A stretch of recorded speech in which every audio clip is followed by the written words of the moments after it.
In this paper, we introduce SoulSkipper, a voice-controlled emotional adaptive game based on the use of cognitive behavioral therapy to complement therapy for social anxiety disorder. The game allows players to interact with non-player characters through voice input, which helps players identify negative thoughts and practice speech performance through specific social scenarios, emotional adaptation, and real-time voice feedback. Through our initial evaluation, we find that the combination of game elements and voice interactions helps players improve their awareness of therapeutic skills associated with social anxiety disorder and face social interactions in real-life scenarios more positively. There are 4 parts of our game. Part 1. Accept mission. Players navigate the sea of emotions and are guided by the nautical map to the location where the traveler is lost and accepts a new mission. Part 2. Enter situation.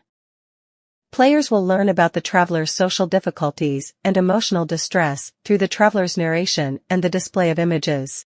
Players will be guided by the navigation light to make judgments about irrational thoughts. Part 3. Give advice. In this part, we adapt to the player's emotional state in 2 ways. First, adaptation of NPCs' emotional appearance. NPCs will display corresponding positive or negative emotional states according to the player's emotion. Second, adaptive automation of task content. The game will provide automated assistance and prompts according to the player's emotion to encourage the player to shift to a positive mindset.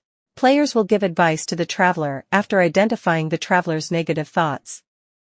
Players' verbal emotions will be detected if players' choices reflect any cognitive distortions. The navigation light will show players the concept of cognitive distortions and reasonable alternative thoughts. When players express positive emotions that shift the traveler's emotional state to positive, the traveler's emotions will provide the energy to help them return to the point before the emotional distress occurred. Part 4. Take action. In this part, for the visualization of objective feedback, we considered 2 forms of display. First, real-time quantitative display, dynamic volume bar and speech rate value. Second, qualitative indicator, prompts.